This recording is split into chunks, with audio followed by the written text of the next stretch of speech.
오늘 주신 하나님 말씀은 마태복음 16장 21절에서 23절입니다.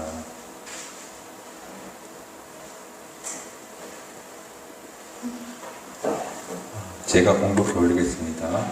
이때로부터 예수 그리스도께서 자기가 예루살렘에 올라가 장로들과 대제사장들과 서기관들에게 많은 고난을 받고 죽임을 당하고 제3일에 살아나야 할 것을 제자들에게 비로소 나타내시니 베드로가 예수를 붙들고 항변하여 이르되 주여 그리 마옵소서 이 일이 결코 죽게 미치지 아니하리이다. 예수께서 돌이키시며 베드로에게 이르시되 사탄아 내 뒤로 물러가라. 너는 나를 넘어지게 하는 자로다. 내가 하나님의 일을 생각하지 아니하고 도리어 사람의 일을 생각하는도다 하시고. 아멘.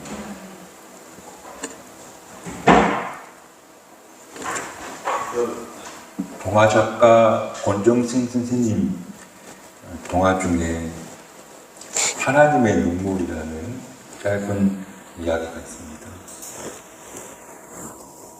이 동화 속의 주인공은 둘이라고 하는 토끼가 되는데 산에서 자란 산토끼입니다. 근데 이 둘이가 어느 날부터 이런 생각을 합니다. 칡농풀이랑 풀이랑 뜯어먹고 참 맛있지만 마음이 아프구나.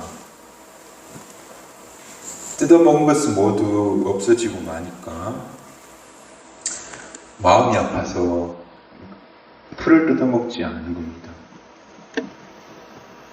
풀에게 너 뜯어먹어도 되니? 물었더니 풀들이 벌벌벌 떠는 겁니다. 그래서 하루 종일 굶고 그 밤에 토끼가 반짝이는 별빛 속에서 하나님의 음성을 듣는다는 건데 그 음성이 이런 겁니다. 내가 이토록 애타게 바라건만 사람들은 길을 서가면서 남을 해치고 있구나. 그리고 하나님의 눈물 한 방울이 하늘에서 떨어져 둘이 토끼 얼굴에 떨어졌다는 그런 이야기입니다. 이 짧은 동화에서 여러 가지 이야기를 생각을 할 수 있는데 먼저는 이 땅에 모든 존재하는 것들은 누군가의 희생을 필요로 할 수밖에 없다는 것을 일깨워주고 그리고 누군가의 희생으로 말미암아 우리가 존재하고 있다. 그래서 이 동화를 읽으면서 우리가 어쩔 수 없이 누군가의 희생으로 존재하지만 그럼에도 불구하고 그 누군가의 희생을 고마워하거나 또 안타까워하는 마음이 있어야만 그래도 비로소 사람다운 마음을 갖고 사는 것이다. 그런 이야기, 그런 생각을 우리로 하여금 만드는 그런 동화이다. 그렇게 말할 수 있습니다. 오늘 우리가 함께 읽은 본문은 이때로부터라고 시작합니다. 이때라고 하는 이 이때는 베드로가 주는 그리스도시요 살아계신 하나님의 아들이십니다고 하는 고백한 그때를 이야기합니다. 그때부터 바로 십자가의 길이 이제 시작된다라고 말할 수 있습니다. 그래서 21절에 이때로부터 예수 그리스도께서 자기가 예루살렘에 올라가 장로들과 제사장들과 서기관들에게 많은 고난을 받고 죽임을 당하고 제3일에 살아나야 할 것을 제자들에게 비로소 나타내십니다. 비로소 나타내십니다.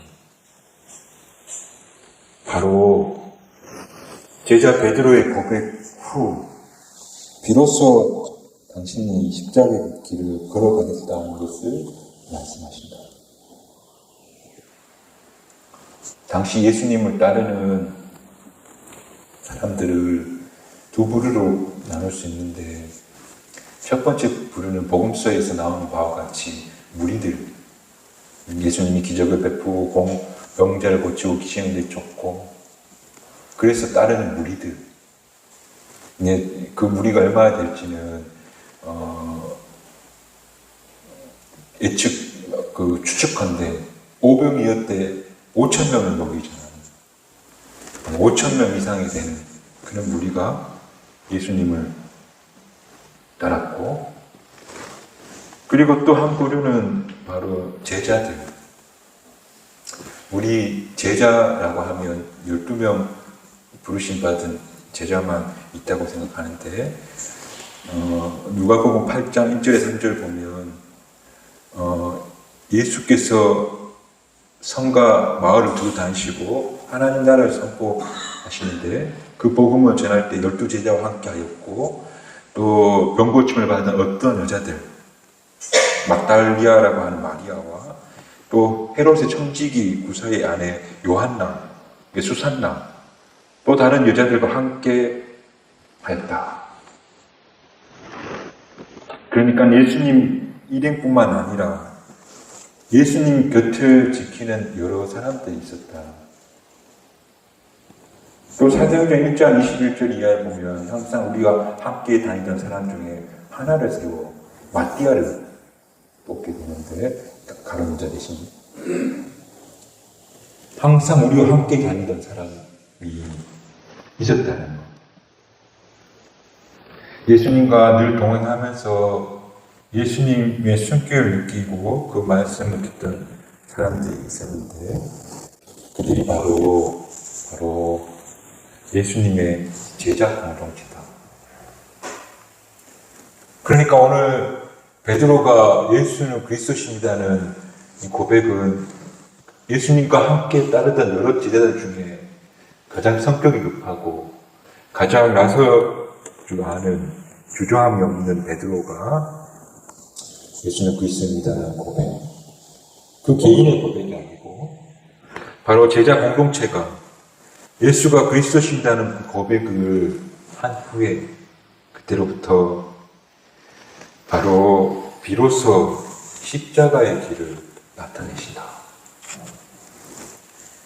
하는 것이 오늘 우리가 읽은 본문의 말씀인데, 그런데 또 오늘 본문에는 예수님이 십자가의 길을 말씀하시자마자 바로 예수는 그리스도십니다를 고백했던 베드로가 강한 반발을 하는 것을 보게 됩니다. 저는 그리스도자 고백하고 그리고 십자가의 길을 말씀하셨더니 22절에 베드로가 예수를 붙들고 항변을 해야 이르되 주여 그리하지 마옵소서. 이때 항변은 설득하거나 간청하는 말이 아니고요, 마치 아래 사람에게 강요하듯 강압적으로 책망한다는 그런 의미를 담고 있대요.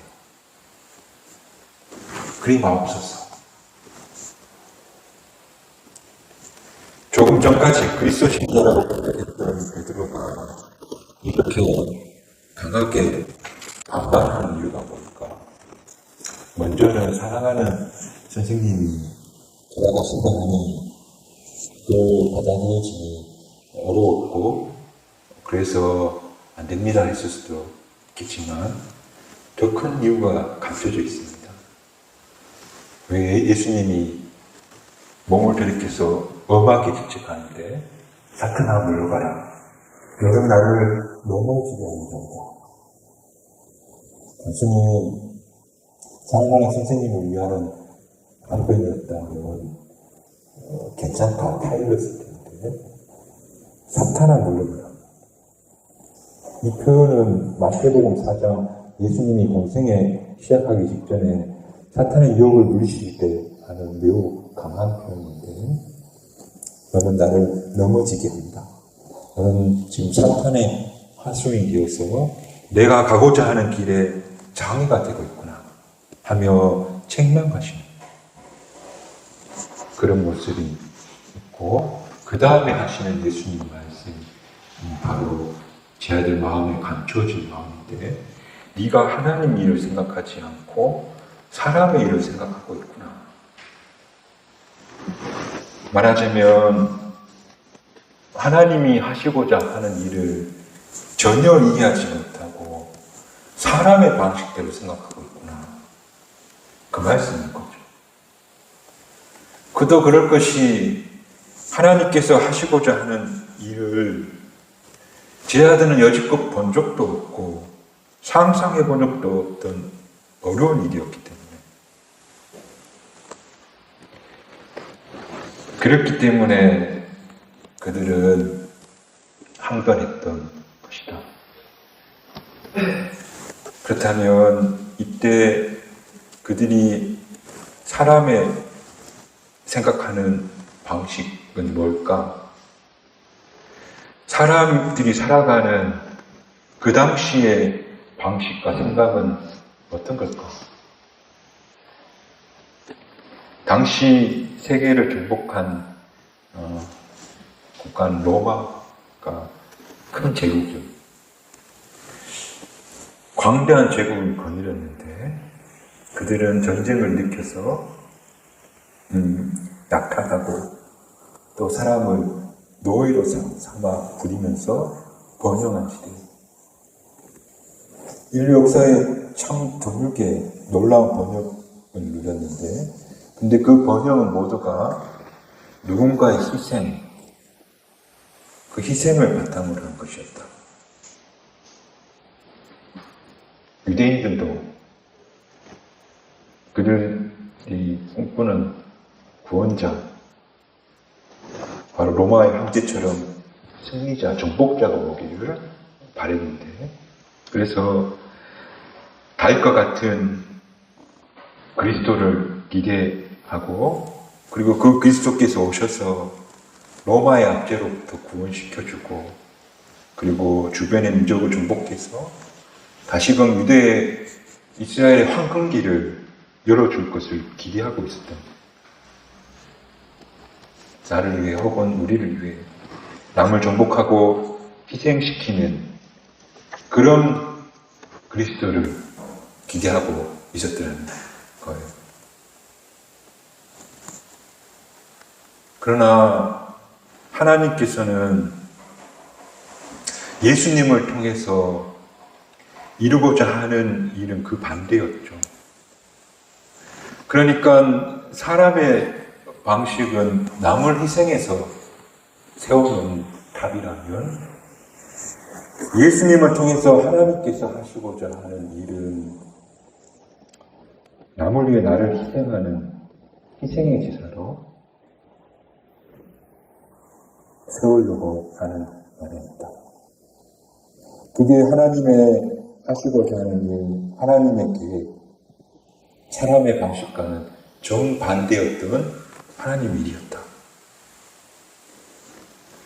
하나님께서는 당신께서 보내신 그리스도를 십자가의 죽음을 당하게 하시고, 그리고 남을 희생하는 것이 아니라 자신을 희생하는 것으로 세상을 만들려고 하셨다. 오랜 세월 동안 한 번도 없었던 일, 그 누구도 상상해보지 못했던 일, 지금껏 고대는 남을 이용해 희생시키며 정복하는, 그리고 군림하는, 그것이 성공하는 사람들의 특징이라고, 그리고 이것이 사람이 생각하는 방식이었던 그런 시대에 하나님의 방식은 자기를 희생하는 겁니다. 그리고 바로 그것이 십자가의 길입니다. 베드로와 함께 예수님을 따르던, 함께 하던 지나들, 그게 그리스도의 길이라고 하니 상상할 수 없었던 겁니다. 그래서 반발하고 항변했다. 대만의 국립박물관에 가면 관광객들을 그런 동상이 하나 있는데 빨간 망토를 입고 빨간 모자를 쓴 중국의 선교사 오공이라는 동상이 있다고 해요. 그분이 대만으로 선교를 가서 산간 지역 마을 원주민들을 복음을 전하는데, 그런데 그 산간 원주민들의 그 문화 중에 인신공양하는 게 있대요. 1년에 한 명의 목을 제물로 바치는.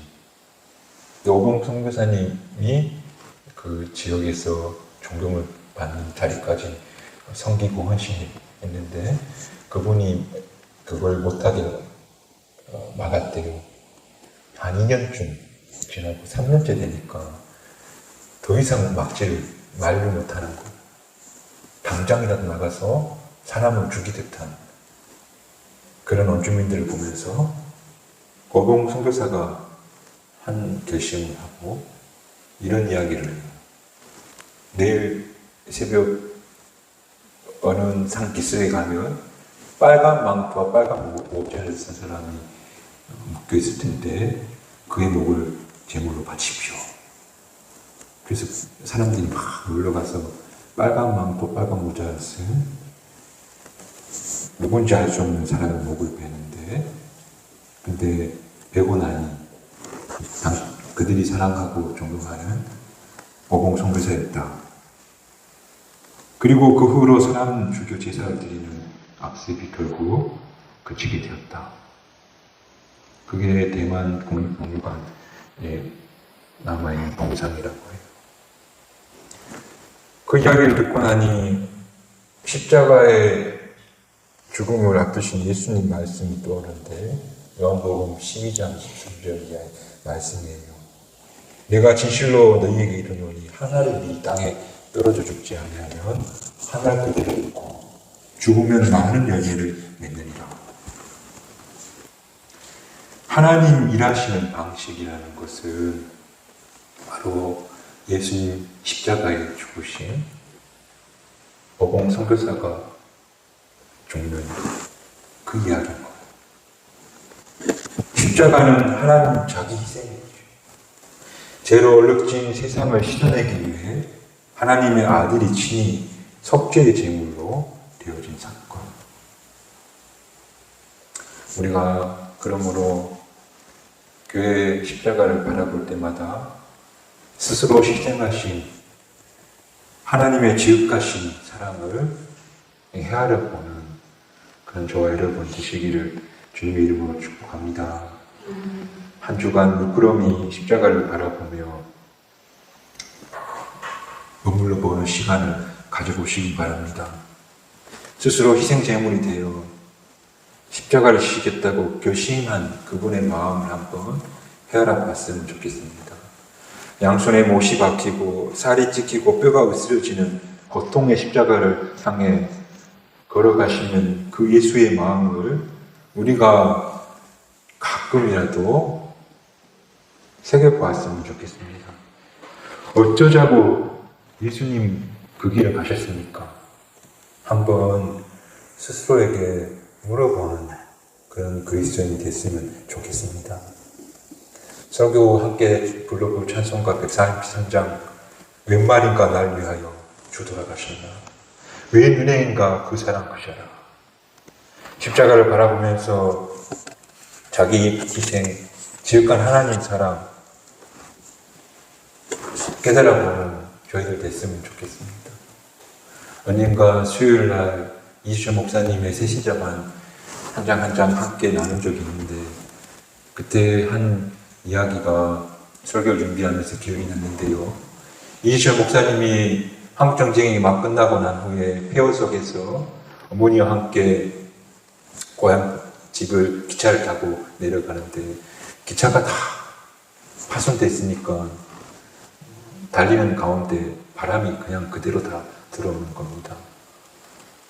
근데 그 언동술 안에 추워서도 오돌오돌 떨고 있으니까 어머니가 버선을 벗어서 자기 발 위에다가 신겨줬다고 합니다. 오돌오돌 떠는 어머니의 발을 봤는데 철이 없어서 버선을 벗어줄 생각을 못했다고 합니다. 그런데 그 후로 겨울만 되면 어머니는 발의 동상을 알게 되셨다고 합니다. 자신의 발이 파랗게 어려감에도 불구하고 자식을 위해서 벗어주신 어머니의 마음, 그런 자기 희생의 마음, 바로 십자가의 길을 걸어가시는 예수님의 마음이 아니었을까라고 하는 고백인 겁니다. 그러고 보면 우리 그리스도인들은 모두 예수님의 제자입니다. 소문을 듣고 달려온 무리가 아니라 예수를 그리스도라고 고백하는 모두입니다. 그러면 우리도 예수님의 제자로서 우리 또한 나를 위해서 내어주는 희생의 삶을 살아가요. 사람이 생각하는, 세상이 생각하는 방식이 아니라 하나님이 생각하신 그런 방식으로 살아갈 수 있는 그런 그리스도인이 됐으면 좋겠습니다. 찬송가 143장 5절이 이렇습니다. 누구로도 눈물로써 못 갚을 줄 알아 몸 밖에 드릴 것 없어 이 몸 바칩니다. 이 몸 바친 예수 그리스도를 본받아 살겠노라 하는 그런 고백입니다. 이런 고백이 저와 여러분 상황 가운데 있기를 주님의 이름으로 축복합니다. 오늘 말씀을 마치기 전에 한 말씀은 더 나누고자 합니다. 그렇다면 어떻게 우리 삶의 자리에서 남을 위해서 나를 내어주는 희생의 삶을 살아갈 수 있을까? 140년 전에 개신교가 1884년에 이 땅에 복음이 들어왔습니다. 그 이전에 천주교가 들어왔지만 개신교는 1884년이라고 그렇게 되는데, 그때 선교사님이 들어와서 세 가지 악습을 끊으려고 노력한 게 있는데, 첫 번째가 축척입니다. 척을 못 들게 했고, 두 번째는 음주였습니다. 술을 너무 많이 마셔서 폐가 커서 그걸 못하게 했고, 세 번째는 흡연이었습니다. 헛된 재물을 낭비하는 것으로 그렇게 본 겁니다. 그런데 그 시대에 그거 세 가지 안 한 것이 멋있는 그리스도인의 특수 모습이었다고 합니다. 오늘날 어떤 모습이 아름다운 그리스도인의 모습일까? 축척하지 않고 웬만한 사람 가음하지 않습니다. 그러니까 음주를 금한 건 가음을 금한 겁니다. 그리고 요즘 후배들도 현저하게 떨어졌습니다. 이 시대 그리스도인답게 산다는 것은 그래서 어떤 것이 있을까? 미국 역사가 사이비 평가 모리스 버만이라는 분이 미국 문화의 몰락이라는 책을 썼는데, 여기서 유심히 볼만한 건 미국 사회의 정신적 몰락을 이야기하는 장면이 나오는데, 미국인들이 점점 다른 사람에 대한 최소한의 예절이나 배려를 보이지 못하고 있다, 그렇게 말해요. 그러니까 미국 사회가 몰락하고 있는 그 몰락의 이유가 되게 대단한 작품을 만들거나 지금 케이팝처럼 음악을 만들지 못하거나 과학 문명이 뒤처지거나 그런 이야기가 아니고, 미국 문화의 몰락은 사람들의 일상 속에서 타인에게 베푸는 사소한 배려나 예의가 없어지고 있다는 거예요. 점점 무례해지고 배려하지 않는다는 거예요. 저는 되게 날카로운 통찰이라고 보는데, 그런 작은 예의와 사소한 배려가 그 사회의 정신적 건강함을 보여주는 증거래요. 이건 우리 개인에게도 적용할 수 있는데, 우리가 우리 삶의 자리에서 예수님처럼 목숨을 걸거나 십자가를 져야 될 경우는 없잖아요. 지금 우리에게 필요한 건 작은 희생들인 것 같아요. 나의 시간과 편의를 조금 손해보더라도 남을 위해서 작은 희생들, 그런 희생들이 필요한 거죠. 언젠가부터 한국 교회에 대한 평가가 예수 믿는 사람들이 더 약속 빠르다. 자기 이해관계에 대해서 더 계산적이다.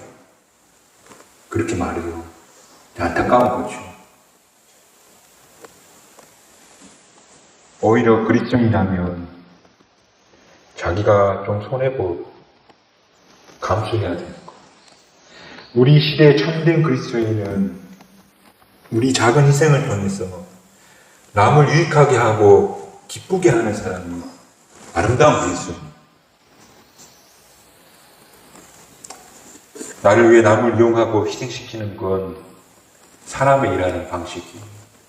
그건 고대에서부터 제국들이 하는 그런 거. 미국을 위대하게 사람이 하는 방식. 하나님이 일하는 방식은 십자가의 그 예수님이지. 바로 십자가는 자기 희생. 그것이 바로 하나님이 하시는 일하시는 방식이다. 오늘 손과 발을 모신 박혀 살이 찢기고 뼈다귀 쓰러지는 십자가를 향해 걸어가는 예수님 마음을 헤아려보는 여러분 됐으면 좋겠어요. 이게 저 목사님 어머니 벗어주신 그 어머니 마음 우리가 한번 생각해 봤으면 좋겠어요. 어쩌자고 그러셨어요? 그렇게 물어보는 시간 됐으면 좋겠어요. 그 마음을 헤아려보는 저희들이 됐으면 참 좋겠어요. 그러면서 이것이 바로 하나님 일하신 방식이지. 이것이 바로 주님의 사랑이지. 생각하지 않으면 알 수가 없잖아요. 그 은혜가 우리에게 임하였다는 걸 그래서 깨달아 아는 오늘 우리 모두가 됐으면 좋겠어요. 그리고 자기를 희생하신 예수님 제자로서 이 삶 속에서 나도 그 작은 희생이라도 한번 실천해보자. 남을 위해 나도 한번 존재해보자. 내가 좀 손해보면 어때? 당신이 덕보면 됐지. 그 작은 희생 감내하는 저 여러분 돼서 정말 참 제자의 모습. 말과 생각으로 그치지 않고 일상에서 그렇게 자기 희생을 실천해 나가는 그러한 참 그리스도의 삶을 살아가는 우리 성문학교의 모든 교우들이 되시기를 주님의 이름으로 축복합니다. 기도하겠습니다.